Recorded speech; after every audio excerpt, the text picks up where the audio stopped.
Rasisme didukung oleh ilmuwan. Pertama kali di Eropa, di Amerika. Dibenarkan oleh ilmuwan. Orang-orang ilmuwan menyatakan bahwa secara biologis orang kulit putih jauh lebih terhormat, jauh lebih cerdas daripada orang-orang kulit hitam, daripada ras-ras yang lain.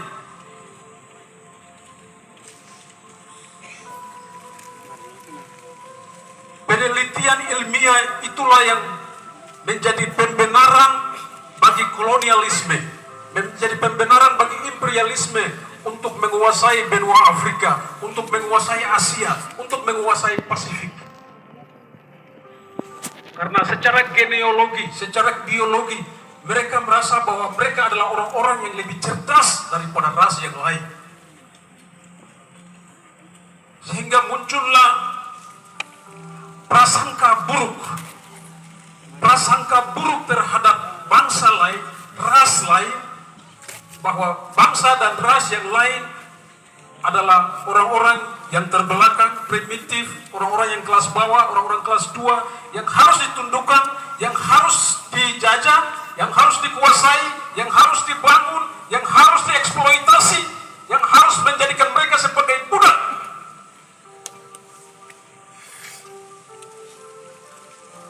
Kembali lagi, karena rasisme itu adalah sebuah virus, dia penyakit. Kolonialisme membawa rasisme itu sampai pada wilayah Pasifik, Asia dan Pasifik. Masuk di dalam budaya cara berpikir orang-orang Asia, orang-orang Indonesia, orang-orang Nusantara. Anda bayangkan 350 tahun lebih budaya rasis itu betul-betul tertanam di dalam beberapa generasi dan yang panjang di dalam generasi orang-orang Asia maupun Pasifik akibat dari kolonialisme. Dan karena dia virus, rasisme itu dari pelaku ditularkan kepada korban. Korban itu adalah orang-orang yang terjajah. Ketika Indonesia merdeka, Indonesia berhasil mengusir kolonialisme keluar, tetapi dia tidak berhasil mengeluarkan rasisme yang ditanamkan oleh budaya Eropa terhadap orang-orang Nusantara. Karena dia virus tadi. Karena dia virus, dia menjadi budaya orang-orang Indonesia. Menjadi inlander, orang-orang yang terjajah merasa bahwa mereka adalah orang-orang yang rendah harkat dan martabatnya.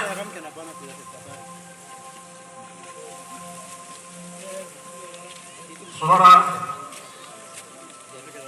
saya harus bicara ini untuk menyampaikan bahwa penyakit rasisme itulah yang menyebabkan Soekarno pada Trikora menyampaikan bahwa ras lain, bangsa lain, termasuk bangsa Papua tidak berhak. Mereka adalah bangsa boneka yang tidak berhak untuk menentukan nasib politik mereka sendiri. Itu adalah prasangka rasis.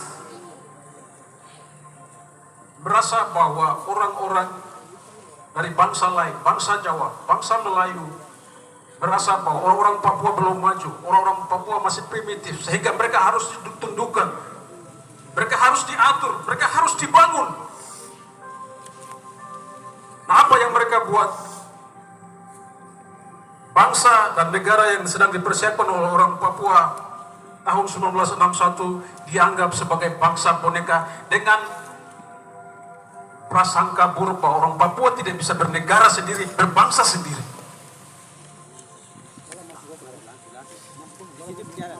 Kawan-kawan mahasiswa harus belajar ini.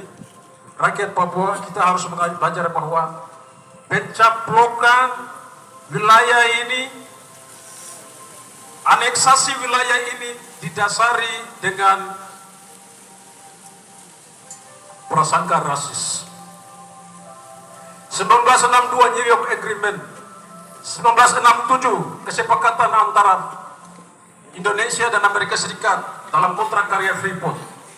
PPRA 69 tidak melibatkan satupun orang Papua karena dianggap bahwa orang Papua adalah orang yang primitif, orang Papua tidak berhak untuk menentukan nasib politik politiknya sendiri. Orang Papua perlu diatur sehingga semua perjanjian diatur berdasarkan kesepakatan sepihak antara orang-orang yang merasa diri superior, antara Amerika Serikat, Belanda dan Indonesia, tanpa memperhitungkan rakyat Papua sebagai selaku pemilik sah bangsa dan tanah air ini untuk menentukan nasib politiknya sendiri. Itu adalah rasis.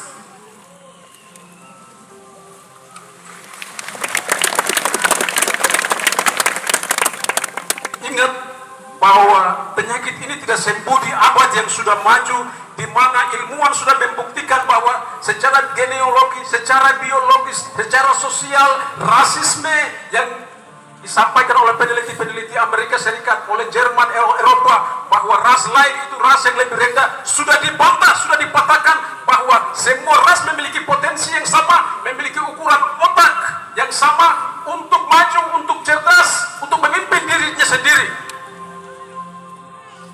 Jadi ingat bahwa secara ilmu, secara ilmiah sudah membuktikan bahwa semua ras di dunia ini memiliki kesempatan yang sama, punya peluang yang sama untuk maju. Sama dengan bangsa Papua, kita punya hak untuk berdiri menentukan nasib kita sendiri, mengatur diri kita sendiri.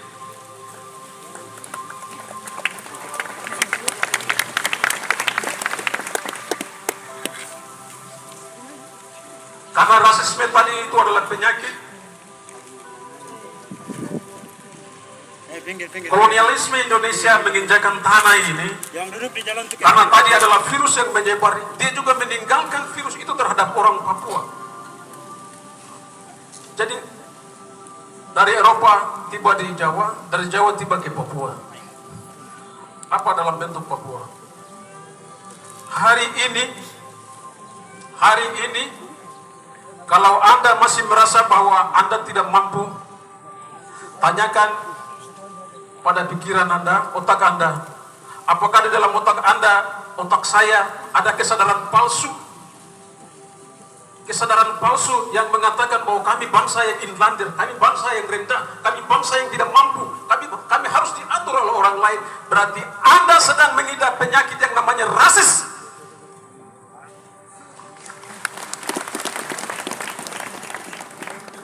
Tanyakan perut Anda, dari mana Anda sedang makan dan konsumsi setiap hari. Tanyakan kaki Anda, apakah kaki saya benar-benar menginjakkan kaki dan berdiri di atas sampingnya tanah sendiri, ataukah hidup di dalam bayang-bayang? Tanyakan tangan Anda, apakah tangan ini sedang memeluk orang-orang yang ada di samping kau, atau kau lebih memeluk orang-orang lain untuk mencari kehormatan, untuk mencari posisi, untuk mencari jati diri. Kalau hari ini ada orang Papua yang mencari secuil harga diri di dalam negara Indonesia, harus mengemis baru bisa mendapatkan pekerjaan, harus mengemis baru bisa memperoleh partai ini, partai itu, posisi ini, posisi itu. Sadarilah bahwa virus yang namanya rasisme itu ada di dalam otak Anda yang tidak Anda sadari, dan Anda sedang mengatakan bahwa Anda adalah orang yang paling terbelakang.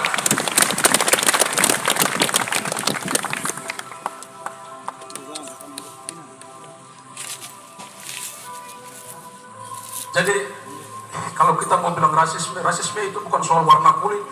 Orang lain menjajah kita lalu bilang bahwa kita monyet. Ya memang monyet kita dijadikan sebagai simbol perlawanan. Monyet itu bentuk ejekan terhadap orang lain yang menyatakan bahwa martabat kemanusiaan dia sama dengan binatang yang disebut monyet. Ya kalau orang bilang domba, ya ini Bapak Pendeta orang ada, jadi orang bilang domba itu bagus. Apa itu? Binatang yang bagus, binatang yang mantap. Kalau tikus kita bilang koruptor. Binatang apa lagi, merpati itu kita bilang Roh Kudus. Jadi memang binatang sama-sama dengan monyet.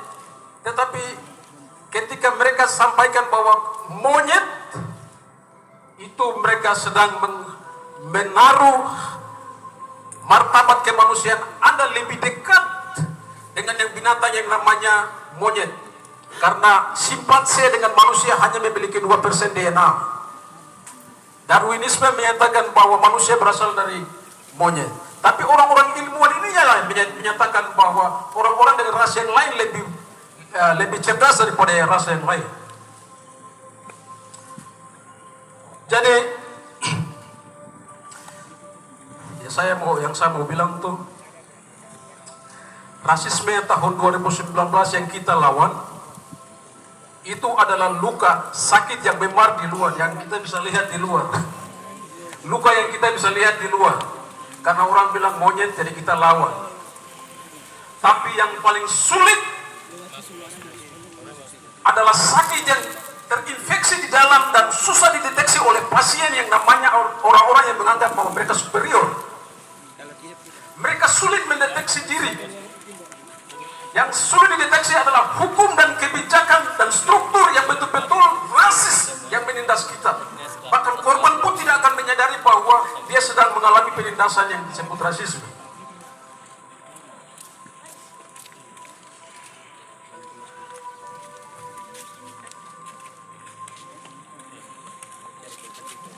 Hari ini saya bebas, tapi di pintu keluar, pintu kecil di Lapas Sapepura, saya tadi sampaikan kepada wartawan bahwa memang hari ini saya bebas. Bebas hanya karena memperjuangkan luka kecil yang memang di luar yang terjadi tahun 2019 di Surabaya. Tetapi yang paling sulit adalah membebaskan. Ingat ini kawan-kawan yang berjuang untuk rasisme, pembebasan untuk saya selalu hormat untuk kalian. Tetapi perjuangan kita berikutnya adalah membebaskan orang-orang yang terpenjara di dalam paradigma rasis.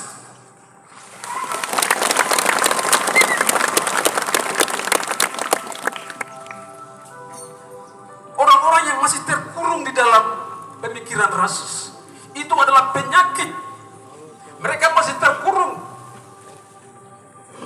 di dalam penjara itu.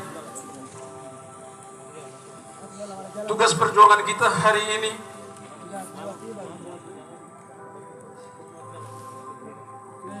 mari kita selidiki diri, kasih tahu kepada semua orang, kasih tahu kepada generasi besok bahwa mereka harus berdiri di atas mereka punya kaki sendiri. Mereka harus bebas dari pemikiran-pemikiran yang rasis. Kita berulang kali saya katakan bahwa kita tidak bisa melawan rasis dengan rasis. Biarkan mereka yang rasis terhadap kita orang Papua, tetapi kita orang Papua, kita akan tunjukkan bahwa kita manusia yang bermartabat. Kita tidak akan rasis terhadap bangsa lain. Kami melawan bangsa lain, kami melawan penindasan, kami melawan penjajahan. Kami tidak melawan bangsa lain berdasarkan kulit, warna, rambut, dan segalanya. Kami menunjukkan bahwa kami manusia yang bermartabat, kami manusia yang bermartabat. Dari ujung pulau yang paling barat batas antara Papua dan Indonesia, Pulau Bo, Raja Empat, sampai ke Kiwirok. Paling utara Pulau Bovendol, Papendol sampai ke Almasu. Kita memiliki 414 bahasa. Orang bilang bahasa itu bahasa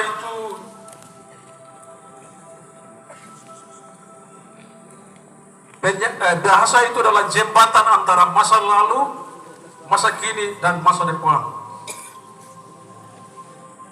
Jembatan antara masa lalu, masa kini, dan masa depan. Orang bilang bahasa adalah awal mula peradaban. Kita tanya di Nusantara ini, 60% bahasa terbanyak itu ada di pulau ini.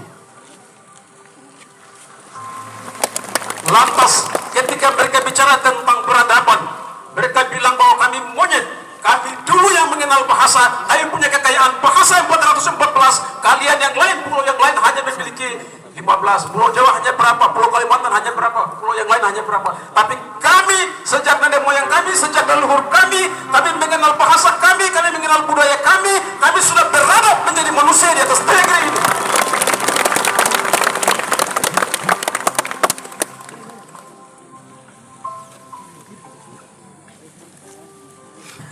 Saya mau sampaikan, tinggalkan pesan satu hal. Kawan-kawan yang di mahasiswa, siapapun engkau yang bekerja dimanapun, ingat bahwa ketika penyakit rasisme ini tidak mampu kita atasi, Anda hanya akan menjadi bodoh. boneka. Anda hanya akan menjadi alat pajangan, wayang. Anda hanya akan menjadi orang-orang yang tidak diperhitungkan. Berdiri di atas kaki kita sendiri, hargai orang lain, hargai teman lain. Kalau di dalam perjuangan, konteksnya, ketika kita tidak mampu bersatu, kita tidak mampu menyayangi rakyat kita sendiri, kita tidak mampu berangkat dari tanah air kita sendiri, dan kita masih bergantung kepada kekuatan bangsa lain. Kita masih berharap Amerika, kita masih berharap Inggris, kita masih berharap PBB. Itu berarti watak rasis itu belum kita keluarkan dari otak kita.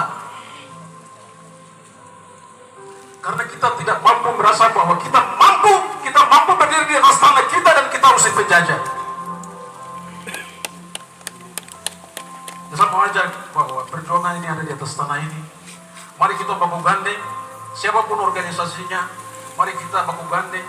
Kita mulai dari tanah ini, kita mulai dari negeri ini, kita mulai baku sayang, kita mulai baku gandeng. Perbedaan itu hal yang wajar, tapi kita tidak boleh runtuh, kita tidak boleh runtuh. Kita harus maju, kita harus maju, karena harapan itu ada. Kita punya kekuatan suara hari ini. Mungkin orang lain menganggap bahwa kita hanya punya kekuatan suara, tetapi kita, ketika kita bersatu dan kita bersuara, mulai dari aksi rasisme ini. Malcolm X itu seorang aktivis rasis di Amerika Serikat.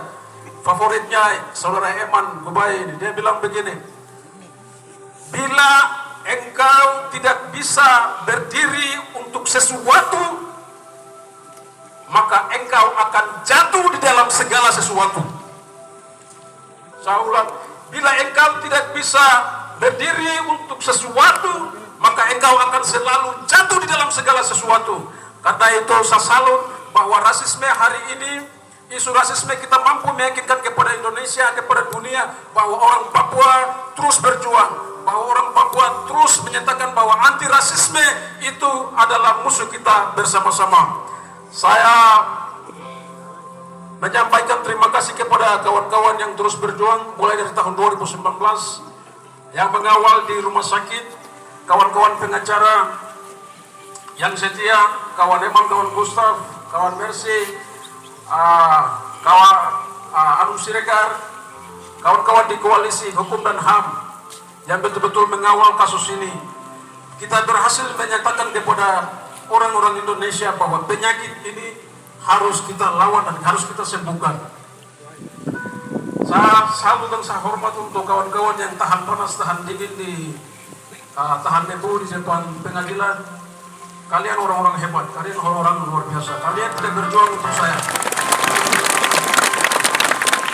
Kalian sedang berjuang untuk kemanusiaan yang lebih besar daripada seorang Victor Imo. Saya salut buat dewan gereja selama di rumah sakit yang terus bersama-sama dengan saya. Saya salut untuk dok-dok dua mulai dari direktur sampai di materi suster yang betul-betul bersatu dan komitmen menyatakan bahwa dia harus sembuh dan keluar. Kesempatan yang saya juga salut untuk orang-orang yang berhasil, yang kemarin kita melihat mereka sebagai musuh, tetapi kita berhasil meyakinkan kepada mereka bahwa rasisme itu adalah perjuangan bersama. Apa yang kita perjuangkan adalah hal yang benar, sehingga mereka berbalik menolong kami. Hakim yang sebelumnya tidak bisa, hakim mengizinkan saya untuk bisa berobat, dan saya hari ini bisa bebas. Saya tidak lupa dan salut hormat buat bapak-bapak kami untuk setiap doa yang mengalir untuk saya, untuk gereja di setiap doa-doa syafaat yang tidak melupakan saya. Saya terima kasih untuk itu. Saya terima kasih juga kepada